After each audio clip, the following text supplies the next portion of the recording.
A very warm welcome, everyone. Thank you for joining us today. My name is Michelle de Klerk, and I'm the founder of the Women's Chapter. And today we are meeting two women in sustainability, founders of businesses that are pioneering and innovating in the circularity and sustainability sectors. Both of you work in different fields. We have Muna, who's the founder of Circle of Style, and also who's the founder of Natural Nuance. Thank you so much for taking time to join us today. I'm going to hand over to each one of you in your own words to tell us a little bit more about yourselves, your businesses, and I guess what would be interesting to know is also your point of difference. Where do you see yourselves fitting into this very, very prominent sector in business? So Muna, can I start with you? Can I hand over to you? Yeah, of course. Hi, thanks for having me. So we're Circle of Style. I'm the founder and CEO, and what we are is we're the world's only styling subscription service for secondhand fashion. So that's pre-loved luxury pieces that are sourced for you, handpicked by a personal stylist based on your loves and love knots, but also your sort of size, spend, style, all kinds of criteria that we capture.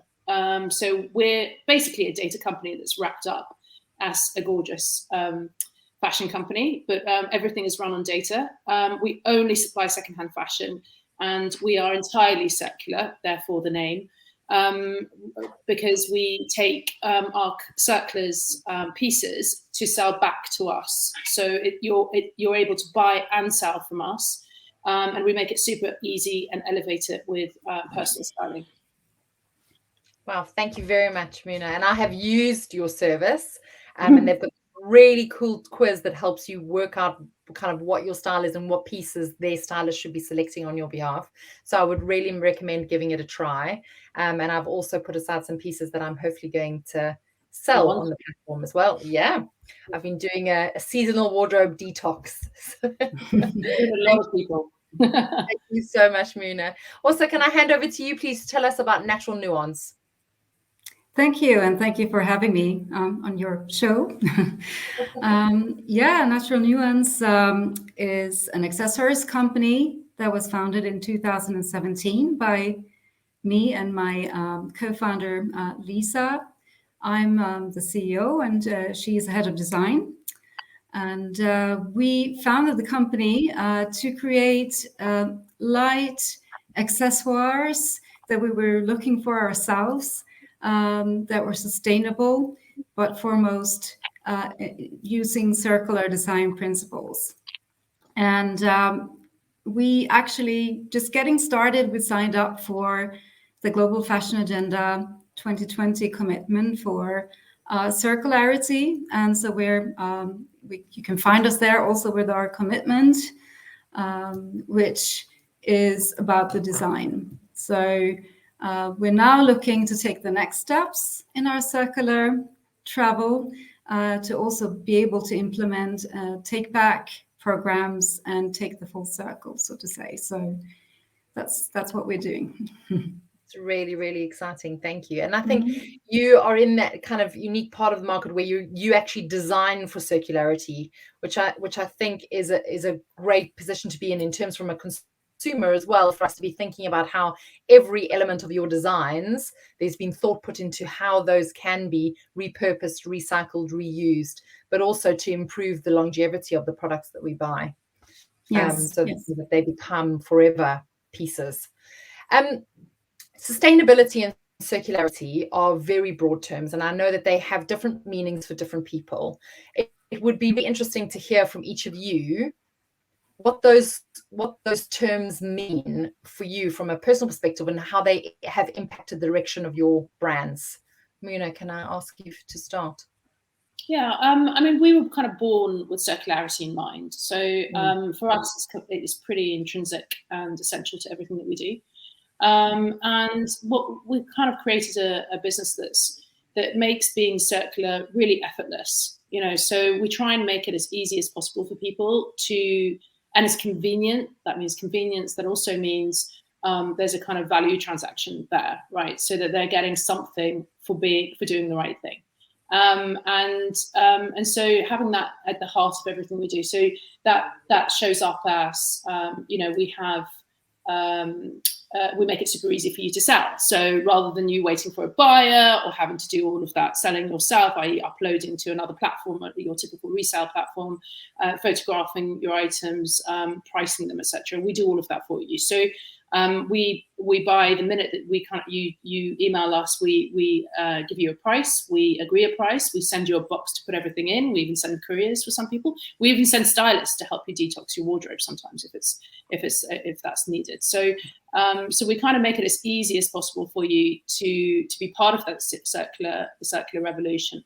And then in turn, if you sign up for our services, we ensure that everything you get is absolutely handpicked to your needs and asks, and that it's always secondhand. And it's also, quality checked and really great quality, because I just believe that sometimes sustainability can mean a little bit of a compromise, and I'm not very good at compromising myself, so I don't really expect our customers to do too much of it either. So yeah, circularity is in everything that we do, even so much so that we have, I come from a marketing background, so I spent 20 years in marketing, everything from creating advertising through to digital product, through to running kind of global brands. And even when it comes to our marketing, we try and repurpose as much as possible. So, for example, we'll work with photographers who may have worked on a shoot for somebody else, but has a lot of kind of leftover imagery that they're not using, and it gives them the chance to prolong and extend the life of that work, of that shoot. Because actually, shooting imagery and content creates carbon emissions. Everything that you do kind of create, almost everything that you do creates carbon emissions. So we try and minimize that, and extend the life and the use of anything that we possibly can, everything from clothes through to packaging, through to everything that we touch. You mentioned both convenience, which I agree is really important, but also quality assurance. Do you think those two elements are integral and a key component of sustainability and the success of that adoption by consumers? Do you think those have become kind of non-negotiables when it comes to consumers considering buying a product that has sustainability credentials? If you want to get into the mainstream and be, a brand that isn't niche, absolutely. I don't think that people, we're just too used to convenience and predictable quality. And the reason that I came up with the idea in the first place was to make it easier and better for people. It came out, Circle of Style was born out of a conversation I had with Bay Garnett, who's an incredible woman, known as the Queen of Thrift, the Queen of Secondhand. She was contributing editor to British Vogue for 15 years. She's just phenomenal because she's always brought together luxury fashion with secondhand. And before doing it over 20 years ago. Her first ever British Vogue shoot 20 years ago with Kate Moss. She put Kate in a top that she thrifted for $7 in a Lower East Side thrift store in Vogue. So that had never happened before. I'm not sure it's even happened since, but it was really iconic. And when I was talking to her about secondhand, she loves the sort of hunting and the rummaging and the whole sort of, finding a gem amongst all the kind of rubbish. And she was talking about how it takes hours and hours to find anything good and how much she loves it. And I had an allergic reaction to that because, like most people, I don't find that fun. I want my consumer and shopping experience to be really, really simple and to be predictable. So, and it's really still secondhand, because every item is unique and because quality is unpredictable. It's a really chaotic marketplace. So it's very time consuming, and you're not always guaranteed you're going to get what you want. I mean, there's a spectrum from everything from getting fakes, the risk of that, through to just stuff that isn't good enough quality. So we wanted to cut that all out and ensure that our customers have a really consistent, effortless, and elevated experience. Thank you. Yeah. Also, can you tell us about your definitions of sustainability and circularity and how that's dictated the direction that your business has taken? Yeah, absolutely. So talking about sustainability, the way we define it, it's actually a way of conducting your business. So it's looking at the ethics of your business. It's looking at how you deal with the environment, or the impact on the environment of your business, and how you run, your business in general. So it encompasses a lot of different aspects. For us, it means, for example, we're taking some decisions, such as we're only producing in Europe. We're only producing with producers that we know keep all, let's say, the health regulations and treat their workers right. Yeah, so that's also sustainability. When it comes to circularity, here we're talking about the economic system. And that is a much wider discussion in the sense that we're now still stuck in Taylor's system from 1800 something, where you produce, we say, you make, you take, and you waste. So it's really still like that, isn't it, in a lot of industries, and especially fashion, where we have so much waste, and you look at fast fashion there, but also luxury is a lot of waste. So for us, circularity it has to start with the design. It really has to. We have to take a step back and really look at how we're making things so that they can have a second or third life cycle. And so we absolutely applaud initiatives such as yours, Mona, which make it easier for people to be part of the second life cycle. Is super important. But we also believe that brands need to take the responsibility to say, let's do it right from the start, because what sense does it have to recycle something that is toxic, right? So going back to the sustainability part, we produce with naturally tanned leather, and that is leather that is, produced to the highest of the standards that you can have. And why have we chosen that material? It's because it's highly durable, but it's also the kind of material you can make baby shoes out of. So it means we're absolutely sure that whomever has touched the product does not have any harm. And you cannot say that for a lot of the leather industry, which has a lot of toxic waste, but also not for a lot of let's say, alternatives to leather, where we also have a lot of plastic waste. So it has many angles, sustainability. And for us, circularity is the ability to really also be able to recycle objects and be sure that they can be used again.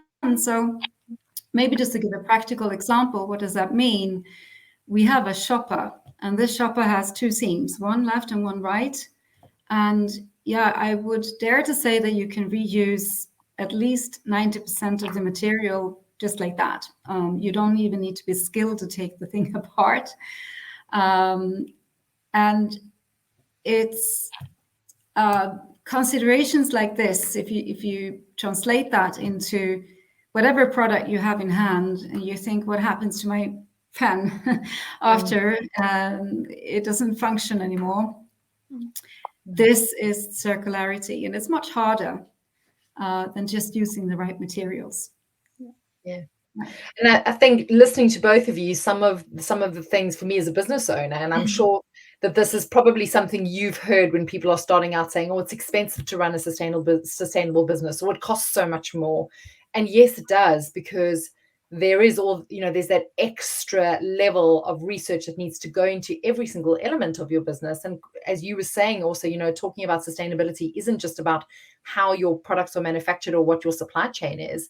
It goes right down to the people side of it, gender equality, wages, how people live, health and safety, all of those elements that I think at the very end of the chain, at the consumer point, a lot of consumers don't realize that there really is very much a 360 approach to every element of your business when you set out. And I think that can be a deterrent, or historically has been for a lot of businesses that possibly turned a blind eye to that when they were first starting out because of the cost barrier, I guess. But do you think, my next question is, because both of you have a place in the luxury sector, why is the luxury industry such an important driver for the circular economy? Can I start with you, Muna? Yeah. So I think, I mean, and it's definitely a really important driver. And I think the luxury consumer is definitely making that the case. I mean, aside from the fact of, as to say, how the product is made and the durability of it, and also there being a bit of a tradition already of sort of handing down really prized pieces that have been in the family for ages, because of that, and the ability to do that because of that durability. So buying less, buying better, I think has been a sort of a practice within the sector. I mean, we're one of Walpole's brands of tomorrow, for example, who's, of course, Walpole being the kind of the mecca of all luxury British brands. And we're beginning to talk to some of their membership about this. And I think, my marketing hats, if I put that on, it's kind of, I think it's mostly driven by what we used to talk about, Maslow's hierarchy of needs. So I think, if you're sort of past the point, which most people are in this country at least, past the point of worrying about shelter and, and sort of safety from that perspective, you start thinking, as you go up that hierarchy of needs, you start thinking about what is my behavior, what does that mean to the world? Like self-actualization becomes important, and therefore, how am I spending my dollars? So, and what impact does that have on the world? And if those dollars are getting bigger and bigger, then I suppose the impact is bigger and bigger too, per individual. So I do think that there's more consideration there, and there's more space to consider what the impact is, and our consumerism at the luxury end, as opposed to the less luxury end, where it's much more driven by a more basic need, I suppose. So so it starts with the consumer. The consumer is definitely demanding it. Now, I'm a real believer that, like I said, compromise isn't necessarily something that most people are prepared to go into willingly. And, you need to make something sexy, you need to make it desirable, and you need to make it easy for people. Otherwise, they're not going to want to be a part of it. So, we're talking to various kind of luxury brands about how we help them. Actually, it isn't just about, what we get from them, from big, famous, global luxury fashion brands and retailers. It's actually about what a brand like us how we can help them become more convenient to their customers. How we can help them with their digital transformation. Because we're starting off with, like I said, data is at the very heart of everything we do. We're developing artificial intelligence that's quite sophisticated. We're able to start with a very forward-looking kind of plan, where if you're a 200-year-old brand or retailer, it's quite difficult for you to get there. So it's so we're helping them deliver that for their customer too, because the customer is demanding it. And also, what's your view on the luxury sector as a driver? I think absolutely that the luxury sector is very, very important for spreading the message, because of the high visibility of the major players, be it actors that are influencers, or be it the designers that are very well known, or the CEOs and bosses of really huge luxury houses. So the visibility of those players definitely is something that people are looking to. I think what I would be looking to see more from the luxury industry is to help people to understand that we need to think about products and shopping in a different way. So just as we think about how we purchase a house or a car, there we have an investment mindset, and we have an investment hat on. And we should also have that investment hat on when we buy whatever we buy for our wardrobe. So everyone's wardrobe has a huge value, even, people that do not like to spend too much on each item. But if you sum it up, it's a big asset, and it's sitting there right in our wardrobe. So it's a mindset that has to shift. And I think when you start thinking about your acquisitions in that way, even if it's a t-shirt, and you think about the value and the resale value of your t-shirt today, then you might not go for the cheapest one, but you might go for the one, I could get £20 for this when I sell it. or 10 at least. At the very least, wear it a lot, right? So it's, which is why we're kind of very, and we're going to be much more actively communicating this, but we're really anti-trend. I think trends are toxic, actually. Yeah. People in ivory towers sort of deciding what the trend is, and we've all been through it through our 20s, trying to squeeze ourselves into things that just did not suit us, and and loathing ourselves because we couldn't pull off a trend that was the must-have this season or whatever. And so that's why we really wanted to focus on personal style, because that should be relatively timeless, and it's something that is really unique and true to you. And so you're going to, whatever you get, if it fits your personal style, you're more likely to wear it a lot. So actually, it's getting use out of it as well. And really that fits exactly. It fits very well into the trend of more individualized living in general. That we have the data and the technology to allow ourselves to do that. So I totally agree. So. I think it's really exciting, though, kind of that democratization of that shift in power from Anna Wintour to, I don't know, you actually. It's not even just to you. And I do find that actually our customers tend to be sort of over 30, because I do think that by the time you're that age, you're getting much more comfortable in your own skin and also have a lot more confidence in what you like and don't like. And so that does make a massive difference. And we're gonna celebrate that more and more. Celebrating individuality and making sure that we're more conscious and authentic about the consumer choices that we make.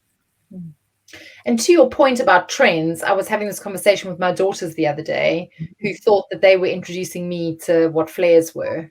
And they were only well, exactly. And I said to them, I said, actually, you wouldn't believe this, but I used to have flares. And in fact, I had flares that I inherited from my mother, because obviously her body shape was different to mine at the time that she'd worn them. I had them altered and changed. And I really regret that. And I remember actually later cutting the flares out or having the flares altered out so that they were then straight leg. But I think that, that when we start to think about trends, and there is that sort of realization when you're a certain age that you've been through all of them before, it makes it even more important to invest in pieces that you can keep, the legacy pieces even, and that one day you could share, with your children or your nieces or nephews or whatever. And yes, our body shapes change and we need to be realistic about that, but that also means that if you've invested in something that has longevity, it can be shared and loved by other people, just like a piece of jewelry would be. But to the body shape point, I mean, we spend a lot of time talking about body shape. I have hilarious conversations with tech people who are mostly, men. It just happens to be that way, and about kind of bra cup sizes, and how age changes your kind of mid section and things like that. Because we're all women's wear, but and it does, and it's really important that that's taken into consideration. And again, one of my favorite comments that I see all the time at the moment from our customers is how they love a pair of skinny jeans and they don't care that that's really not in right now. So and we celebrate that and we send them skinny jeans, and that's fantastic. Wear what you know suits you is super important. And the way that affects everything, you don't need to be into fashion for what you wear to affect and making your your body look the best it can. In clothes affects everything that you do, including the workplace. Also, from a consumer behavior perspective, do you find your customers, and sort of linking back to that comment that Munad made about quality assurance and convenience, do you have people coming back to you and buying from different collections because they know that the products are durable, that you have done all of the sustainability legwork, and that you're a brand they can trust? Are you seeing that from your customer base? Yes, we have. I would almost dare to say almost all our customers have at least requested a quote again, and it's about the durability about the products, but I think it's the general sensation that you have with the products because they are so natural. So They smell good, you know. I think it makes people feel good to know that you could use this material for baby shoes. And but of course, it's also about the design, right? My co-founder Lisa is a talented designer, and she puts a lot of thought into what she does before we launch anything. So this is also why we have one collection a year. That's it. We're also small, but and then of course people are curious to see what comes out next. So yes, definitely. Do you think, I mean, both of you obviously started your businesses from this point, bearing this in mind and building it into your processes, and is a key part of your ethos. But do you think going forward, sustainability needs to be factored into brands for the sake of their survival? Do you think that we're going to reach a point where consumers will demand this and only this? I mean, could we reach that point where, and beyond, and I'm talking about beyond greenwashing, because I think greenwashing, at least there's a recognition that it's what people want, but obviously we need to move past that point, and where consumers will be discerning enough that they will only want to buy from brands that have sound sustainability credentials or have a circular model. I think it's definitely happening, right? But there's so much greenwashing out there. Actually, you know, there's some people that are really making a difference about that and educating people, on particularly on social media, so like Livia Firth, you know, Venetia, Lamana, Asha Baba, lots of people getting out there and sort of making sure that they're naming and shaming the organisations that are using greenwashing to trick consumers. I mean, you know, there's no other way of doing it, really. But I think consumers are beginning to get more savvy. I think there's more education around, you know, this is outside of our kind of area, but sort of recycling, for example, you know, what you can and can't recycle, you know, affects things like beauty brands a lot, right? So often, a lot of the time, you'll have a beauty product and you can only recycle part of it, you know, it might have a mirror in it or something that you can't recycle. And so you find that kind of more sustainable beauty brands that are coming out now, to your point, designing from the start, you know, things that are much more circular, or at least, you know, recyclable. So I think, yeah, consumers are being much more demanding about it. I think things like celebrities showing up on the red carpet in pre-loved pieces is really important. You know, Lily Allen getting married in a vintage Chanel dress, you know, a few years ago was kind of quite a big deal. You know, I love the fact that eBay is now sponsoring Love Island, you know, that sort of thing. When it used to be, I can't remember who it used to be, actually. It was a Boohoo on the screen or something dreadful like that. So, and the shift is definitely happening on a bigger scale, and that only ever happens when it's consumer led, because, you know, businesses follow the business potential, and consumers drive that. So we definitely need more kind of education and activism out there to drive that consumer demand, but it's happening. Yeah. And more education around greenwashing, definitely. And do you, I mean, and you feel free, both of you, to comment on this. Do you think influencers, you know, those that we see on Instagram who are doing wardrobe edits, who are getting drops from the big fast fashion brands and doing all these kind of like reels and things, do you think they have a responsibility as well to be 100%? And do you know something? I think I feel so bad when they're kind of young, because I kind of think, God, you sort of want to be on the right side of history, right? So, and it's a bit difficult when you're that young, you know. So I don't actually blame them at all, especially the young ones that are the ones that are the fodder for the misguideds and the boohoos and the rest of it. But so I don't blame the individuals at all. But I think it's really exciting when you do get the big names that are supporting, you know, your Emma Watsons and your kind of, you know, people like that are supporting more sustainable brands. Aisling Bea is amazing in this country, and she does a lot of work. They all do, you know. We've starred Aisling, and, you know, we've got a few of them, famous faces as our clients. You know, we're about to do something massive with a huge name, and who was also kind of Earth Day face of the Oxford Street kind of activation and stuff. Yeah, it's virtue signaling, long may it last, because I think it's a good thing. You know, if we're basically saying that being virtuous is worth talking about, I can't see a problem with that. You know, it's we're kind of putting good first, you know, so, and making good desirable. I think, you know, the more we do that, the better we're going to be as a species and a planet. So long may it continue. I think transparency is something that especially younger customers will ask for. So we're just in the middle of a blockchain certification program. And that just also means for the future, if it's blockchain or any other technology that you're using in the back end, younger customers now, they already want to see what's in the product, where has it been made. Some people even want to see who made it. And I think this is a trend that is here to stay. So we believe in that, and we believe that there will be a community that we're getting bigger with people that are used to, click on their phones or whatever device it will be in 10, 20 years.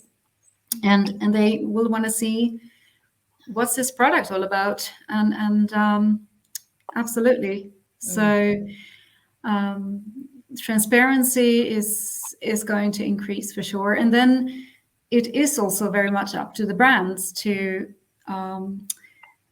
make sure that they follow the regulations. So in the EU, you have new strategies coming out. It's not a directive yet, but it's actually targeting greenwashing. So there will be more regulation in this field too, as to what you can say. And I think in the UK, you already had some regulations to greenwashing.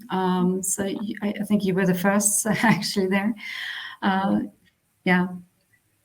I think, and it's interesting actually, because I've had several, conversations with sustainable founders within our community and beyond. And it's been interesting to see the shift that I think, particularly small brands, and feel free to correct me if you think I'm wrong, held back from talking about what they were doing in the sustainability space because of that lack of regulation and accreditation. And obviously there's a lot more of that now. Some of the processes are still quite expensive, but they were afraid of being shot down for not doing enough, rather than celebrating the changes they were making and the things they were trying to do. And there seems to be a lot more openness and willingness now from smaller brands to be saying, well, we know that this is a process. We're not perfect, but we are doing X, Y, and Z to try and make a difference and to play our part.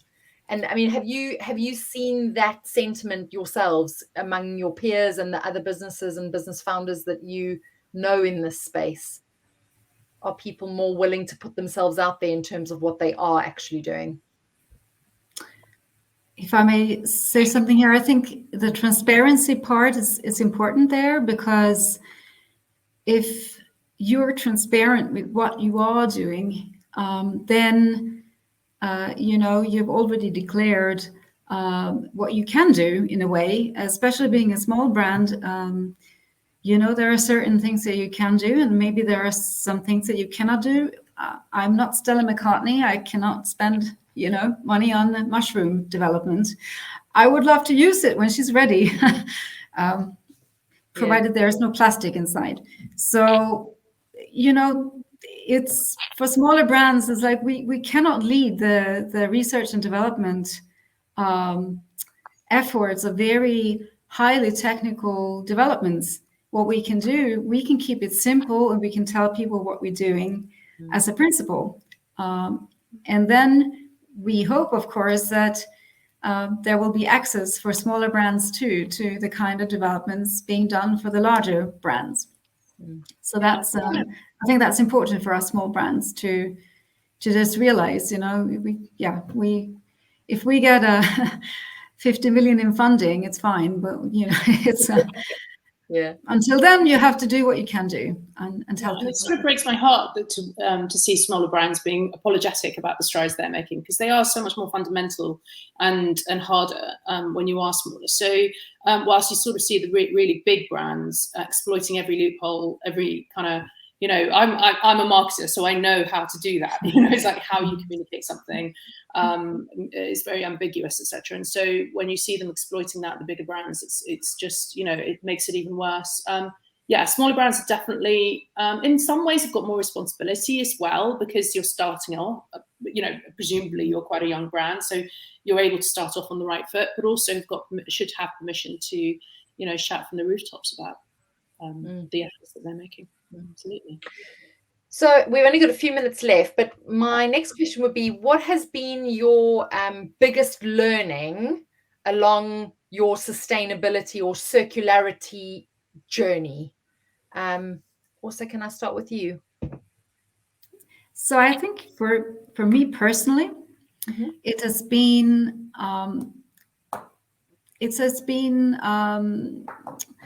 in a way looking at things and not judging immediately. So having an open mind to all the efforts in the industry, because everyone's got a bit of a different angle.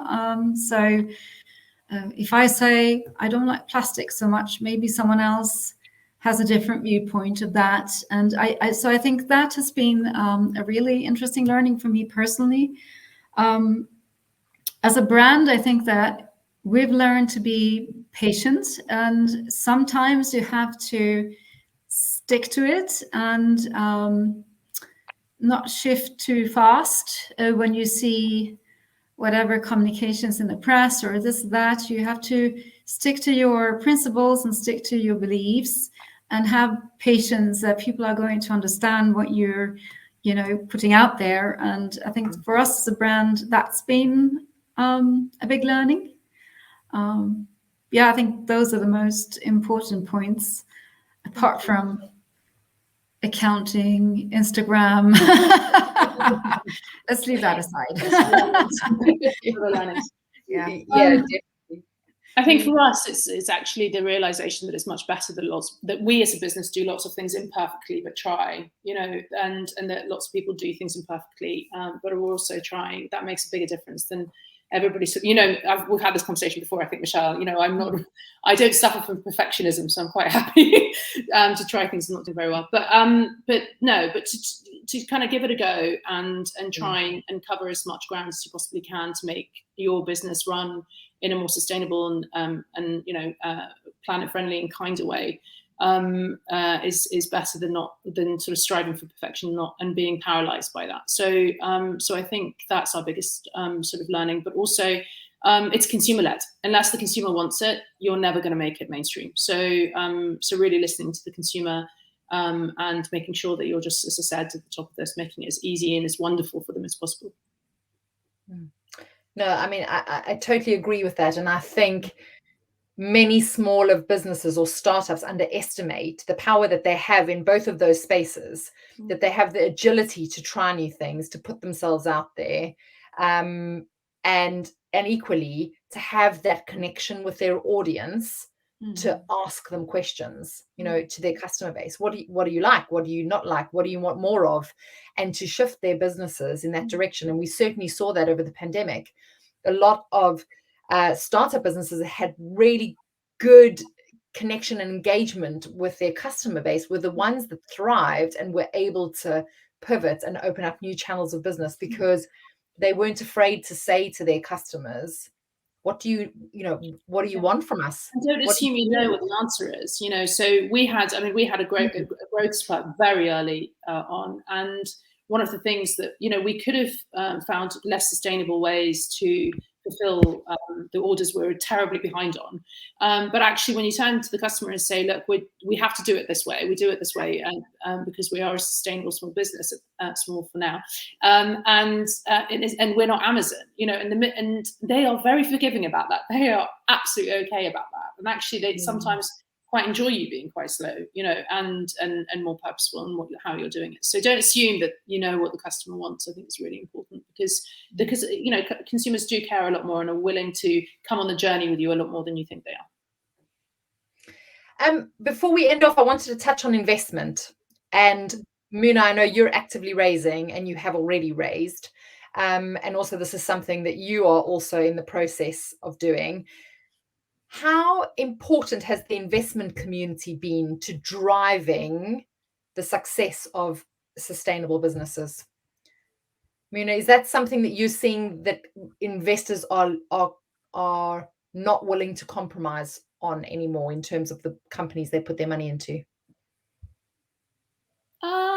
I think it's definitely a consideration. I think it's definitely consideration. I think it's definitely consideration. I think there's more around diversity, actually, and wanting to kind of invest in female founders, I found. But maybe, and now I think about it, maybe it's because we're so fundamentally sustainable because we're purely secondhand that it's just not even been an issue. It's not even been a point of conversation really.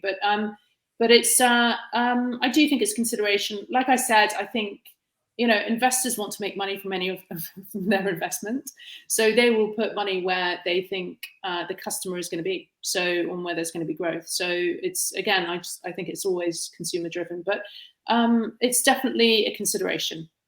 I wouldn't say it's an absolute necessity for the investors I've kind of worked with. Also, do you have anything to add to that from the work that you've been doing in this space? Well, we're just getting started in this journey. So we've had very positive feedback on, the kind of aim that we have and the vision that we have. So I think it will be interesting for us to see if this vision to really change this industry in a way is going to be compelling enough for investors to say, yes, we can, you produce in Europe. So, it's not China, it's a bit more expensive. What is the long-term, what is long-term view versus what's the short-term profitability? And I think you just need to have investors on board that are passionate about making this happen and can see how this will translate into taking shares from others. This is what it's going to be all about in the end. Yeah. So it's going to be interesting. We shall see.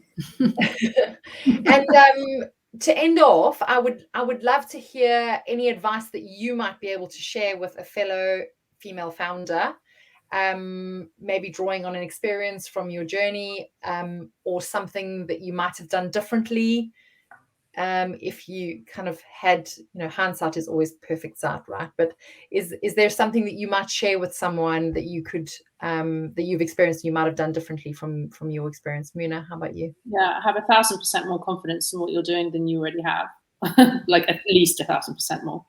And also patience. Just don't, it's definitely a marathon. And so don't, I think resilience and being really ruthless with your time and your energy as well, because it is a marathon. I think women are still people pleasers. That's how we've been kind of programmed. And so just making sure that, if doing things that are business critical, it doesn't mean you're a bad person, and just, a lot more confidence. Imagine you're a straight white man. What was he doing? Also, can I ask for yours? What are your insights? Yeah, for building a brand, the absolute first thing I would say to someone is to care extensively about your customers all of the time. Less about how you appear, things like growing your Instagram or how popular you appear to the externals or to the external world, and just be absolutely passionate about all of your customers and grow that relationship and take care of them. For me, that's the number one advice. Absolutely. That's how you can grow. It will pay off. Don't care so much if you have 100 followers on Instagram or 10,000, those kind of things. I would definitely say put it aside and just make your customers happy all of the time. So that's my number one advice. All of the time. Gosh. Try to at least. Yeah. Well, and I think that's such good advice. I mean, from both of you, pearls of wisdom that you've shared. And if I may add, I obviously feel like I'm quite privileged. I'm in the know around a lot of amazing businesses like yours.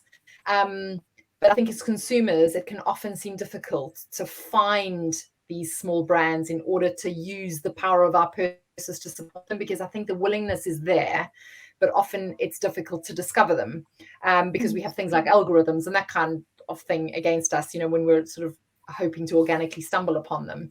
And so my advice, and just listening to both of you, would be, those influencers out there, if you want to see them including products from brands like yours, reach out to them, say, the next time you do an edit, please, have you seen X, Y, and Z, or have you heard of Circle of Style, and have you heard of Natural Nuance, because you should be talking about them. And I think consumers underestimate the power that we have to drive that change, that even individually our voices have gravitas. They can make a difference, and we need to be asking for that. We need to be telling brands what we want from them, but equally the people that have the power to be promoting brands, we need to be putting our favorites on their radar and saying, next time you do one, make sure you talk about Circle of Style, or make sure you include a Natural Nuance. And I think the media definitely are doing more of that.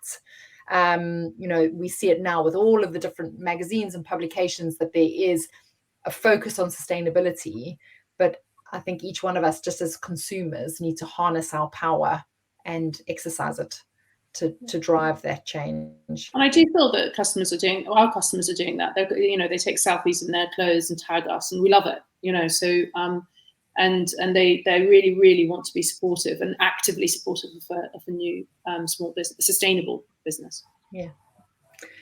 Well, thank you both of you for joining us today. I'm really, really grateful for making the time. I know that you're both busy ladies, so thank you so much for your time and your insights, and sharing so much of yourselves and your business journeys with us today. For those that might have come in halfway through, this will be, it has been recorded, so it will still be on LinkedIn, but equally you'll be able to view it on the Women's Chapter website under our videos section. So thank you so much, both of you. Have a wonderful day, and thank you again for your time. Thank you. Bye. Bye. Bye.